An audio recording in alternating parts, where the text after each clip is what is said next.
এই গরিবের এই জুতার উপরে ভ্যাট করলে আমরা গরিব মানুষ কোথায় যাবো? আমাদের মালিক এমনি কারখানা বন্ধ করে দেয়, তা আমরা কোথায় যাবো?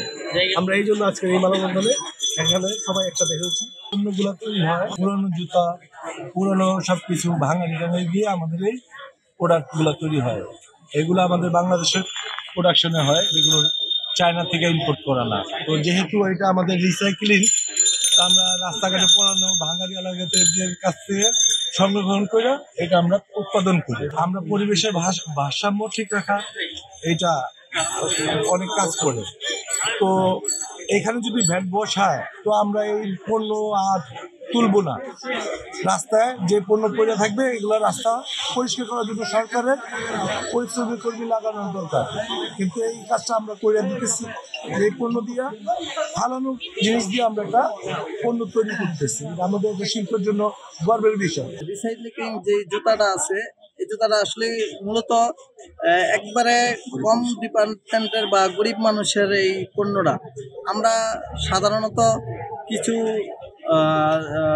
দেশীয় মেশিন দ্বারা এইসব এগুলা পরিষ্কার পরিচ্ছন্নতা কইরা তারপরে হয়তো আবার আমরা কম দামের 40-50 টাকা জুতা তৈরি করি।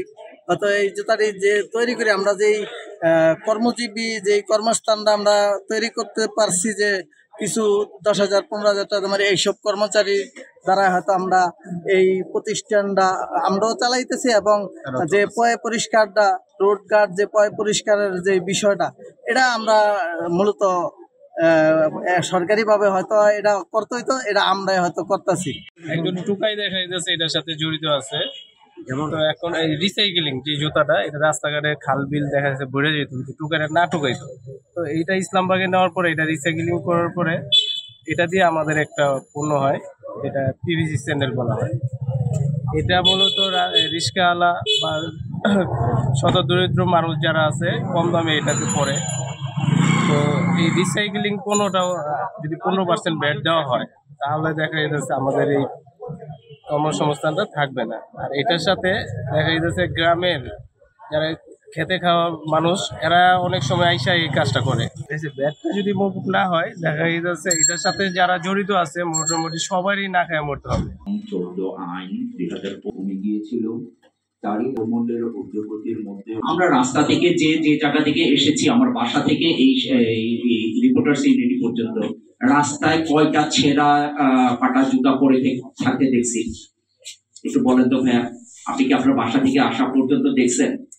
এই জুতাগুলো আমরা সংগ্রহ করি, নিশ্চয়ই তো জুতা তো নষ্ট হয়, এটা তো আজীবনের জন্য না, 6 মাস 1 বছর যত একটা সময় আছে নষ্ট হচ্ছে।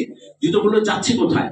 আপনি ডাস্টবিনেও দেখবেন না, রাস্তায় পড়াও দেখবেন না, গ্রামগঞ্জেও দেখবেন না, কোথায় যায় জুতাগুলো? এই জুতাগুলো কিন্তু আমরা সংগ্রহ করি।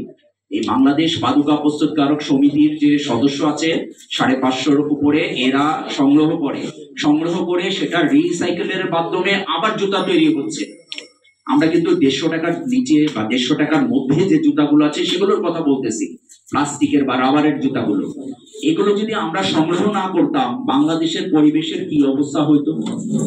এক চিপসের প্যাকেট দিয়ে দেখেন সারা ঢাকা শহর সয়লাব হয়ে যাচ্ছে, ট্রেনগুলো বন্ধ হয়ে যাচ্ছে। এর মধ্যে যদি জুতাগুলো থাকতো কি অবস্থা হইতো?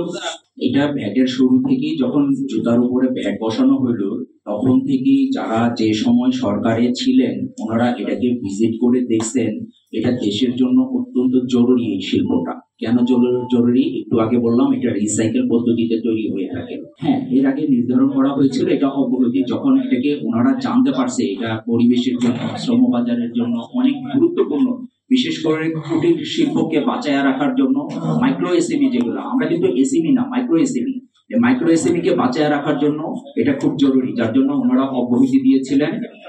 এবং প্রতিবারে এই জিনিসটা যখনই হয়, ওনারা যখন এটা ডিটেলস জানে, সরকার পরিবর্তন হয়, লোক পরিবর্তন হয়, তখন হয়তো নতুন করে ইমপ্লিমেন্ট করে, যখন ডিটেলসে যায় তখন আবার অব্যাহতি হয়ে যায়। মেজর হচ্ছে আমাদের রিসাইকেল সিস্টেমটা ভেঙে পড়বে, চেইনটা ভেঙে পড়বে, অর্থনীতিতে প্রভাব পড়বে। দরিদ্র জনগোষ্ঠী যারা আছে, একটা রিক্সাওয়ালাকে দেখবেন এখন খালি পায়ে নাই, স্যান্ডেল পরা থাকলে কৃমি, পেটের সমস্যা, এগুলো থেকে অনেক স্বাস্থ্য সুবিধা পাওয়া যায়।